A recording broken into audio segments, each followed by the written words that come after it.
जिंदगियों को बदलने की कोशिश करें तो फिर तो बदलाव आ सकता है, वरना अगर हमारा यही माहौल रहा और यही बेकदरी रही उलमा की, यही बेकदरी रही मदारिस इस्लामिया की, तो फिर अल्लाह को हमारी कोई ज़रूरत नहीं है। बिस्मिल्लाहिर्रहमानिर्रहीम। लइन शकरतुम लअज़ीदन्नकुम वलइन कफरतुम इन्न अज़ाबी लशदीद। बुजुर्गों, दोस्तों, आज हम अपने हालात के ऊपर गौर करें कि आज मुसलमानों के ऊपर कितने पेचीदा हालात आ रहे हैं। चारों तरफ से परेशानियों ने घेर रखा है। चारों तरफ से ये नज़र आ रहा है कि मुसलमान का कोई ठिकाना नहीं है। अगर ठिकाना है मुसलमान का तो वो कुरान और हदीस के साथ जुड़ने में और कुरान और हदीस के ऊपर अमल करने में है। आज हमारे अंदर नाकदरी पैदा हो गई। याद रखिए, अगर हमारे अंदर ये नाकदरी रही और दीनी मजलिसों को हमने दीनी मजलिस न समझा और इसके अंदर हम नौजवान फसाद और झगड़े में पढ़कर इन दीनी मजलिसों के माहौल को बिगाड़ते रहे, तो आगे चलकर हमारी ये आने वाली नस्ल इस दुनिया के अंदर सही तरीके से न जिंदगी गुजार सकेगी और न दूसरों के लिए रहबरी कर सकेगी। तो मैं सभी से ये दरख्वास्त करता हूँ कि ये दीनी मजलिस है, दीनी मजलिस का अदब और एहतराम हमारे लिए ज़रूरी है। दूर दराज से उलमाए किराम यहाँ तशरीफ़ ला चुके। ये तो बच्चों ने जो मेहनतें कर रखी थी या बच्चियों ने जो मेहनतें कर रखी थी वो आपके सामने मुकालमों नज़मों की शक्ल में आ रही थी, वरना दारुल देवबंद से मुफ्ती इमरानुल्लाह साहब जो हमारी बिरादरी के हैं, वो दारुल देवबंद में बड़ी बड़ी किताबें पढ़ाते हैं, वो भी यहाँ तशरीफ़ ला चुके और भैसानी का वो जिक्र सुनते थे। आज पहली मर्तबा यहाँ तशरीफ़ लाए। वो जिक्र ये सुनते थे कि भैसानी के अंदर जैसा जलसा होता है, भैसानी के अंदर जैसा मजमा होता है, वो कहीं भी ऐसा मजमा सुनने वाला और अदब व एहतराम वाला नज़र नहीं आता। वो क्या असर लेकर जाएंगे कि आज वो भैसानी के जिसका जिक्र दूर दराज तक होता है, हज़रत अल्लामा रफ़ीक़ नव्वरल्लाहु मरक़दहू के जिनकी मेहनतों से और जिनकी तवज्जुहात से आज इस गांव को हिंदुस्तान के अंदर ही नहीं पहचाना जाता बल्कि दूसरे ममालिक के अंदर भी पहचाना जाता है। आज हम इस तरह दीनी मजलिसों के माहौल को बिगाड़कर उनके नाम पर कैसा धब्बा लगा रहे हैं।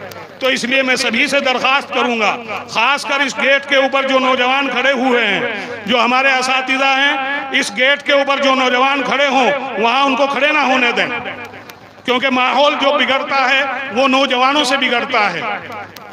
उनको ताकीद करें कि यहाँ मजलिस के अंदर आएँ और जो उलमाए किराम हैं जो दूर दराज से यहाँ तशरीफ़ लाए हुए हैं उनके बयानात सुने और मदरसे के अंदर जो हमारे बच्चे और बच्चियाँ जिनको हमने पढ़ने के लिए भेजा है और उन्होंने मेहनतें की हैं, हम ये ना समझें कि बच्चे हैं, बल्कि बच्चों की ज़बान से जो बातें निकल रही हैं उसको देखें कि कुरान और हदीस की बातें निकल रही हैं।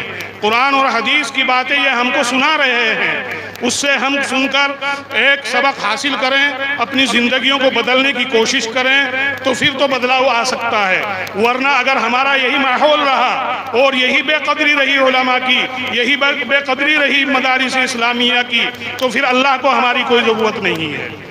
आपने सुना होगा कि अमेरिका से पहले सुपर पावर जो थी वो रूस की थी। रूस की सुपर पावर गिनी जाती थी, लेकिन एक दौर उसी रूस के अंदर ऐसा आया, एक दौर उसी रूस के अंदर वो था कि बड़े बड़े उलमाए किराम, बड़े बड़े मशाइख वहाँ पैदा हुए। बुखारी शरीफ जैसी किताब जिसका दर्जा कुरान करीम के बाद है, यानी कुरान करीम के बाद जो सबसे बड़ी किताब समझी जाती है वो बुखारी शरीफ है। और वो बुखारा शहर रूस के अंदर था। समरकंद शहर के जो मुस्लिम शरीफ किताब है जो मौलवियत के आखिरी साल में पढ़ाई जाती है, वो समरकंद शहर भी वो रूस के अंदर मौजूद था। इतना बड़ा इल्मी मरकज रूस रहा। लेकिन मेरे मोहतरम दोस्तों और बुजुर्गों, जब उन लोगों के अंदर नाकदरी आई तो 80 साल का अरसा वहां ऐसा गुजरा कि कोई खुल्लम खुल्ला अल्लाह का नाम लेने वाला नहीं मिलता। आज जो हमारा माहौल बन चुका है, कहीं वही बातें आज हमारे सामने या आने वाली नस्लों के सामने पैदा ना हो जाएं जो रूस के अंदर है।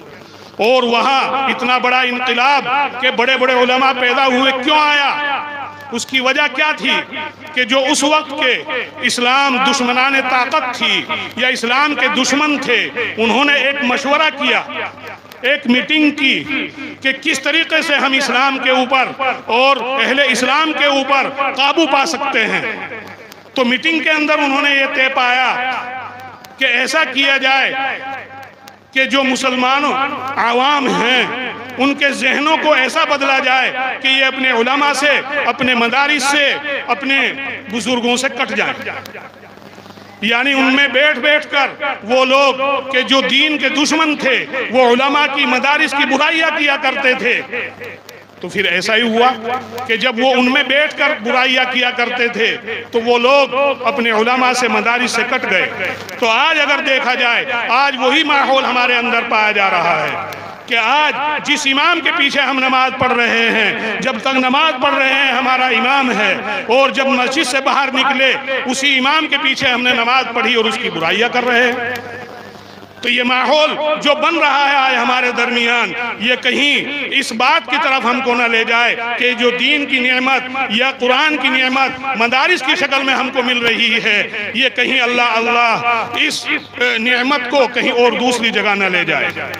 तो इसलिए मेरे मोहतरम दोस्तों और बुजुर्गों, आप सब मुसलमान हैं और मुसलमान कहा जाता है उसको कि जो अल्लाह और अल्लाह के रसूल की बात को सुनकर माने और उनके ऊपर अमल करे। तो इसलिए मैं सभी भाइयों से, सभी अपने नौजवानों से अदब और एहतराम के साथ यही दरख्वास्त करूंगा कि ये दीनी मजलिस है, ये इस्लाही मजलिस है। इस मजलिस का अदब और एहतराम समझते हुए मजलिस के अंदर अदब और एहतराम से बैठें और जो उलमाए किराम यहाँ तशरीफ़ ला चुके हैं उनके बयानात को सुने और फिर अपनी ज़िंदगियों को बदलने की कोशिश करें। वरना अगर नाकदरी हम करते रहे तो अल्लाह ने कुरान करीम के अंदर इरशाद फरमा दिया, इन शकरतुम लअज़ीदन्नकुम वला इन कफरतुम इन्न अज़ाबी लशदीद, कि अगर तुम मेरी नेमत की शुक्रगुजारी करोगे तो मैं नेमतों को बढ़ाता रहूंगा, और अगर तुम नाकदरी करोगे तो मेरी पकड़ भी बहुत सख्त है। और पकड़ जो है मुख्तलिफ तरीके से आती है, कभी बच्चों की शक्ल से आती है, कभी बड़ों की शक्ल से आती है, कभी माल की बढ़ोतरी की वजह से आती है, कभी माल की कमी की वजह से आती है। तो इसलिए आप मजलिस का अदब व एहतराम कायम रखते हुए अब जो उलमाए किराम यहाँ तशरीफ़ लाए हुए हैं वो अनकरीब स्टेज पर आएंगे और फिर आपके सामने कुरान और हदीस की शक्ल में वो बातें बयान करेंगे, उनकी बातों को सुने।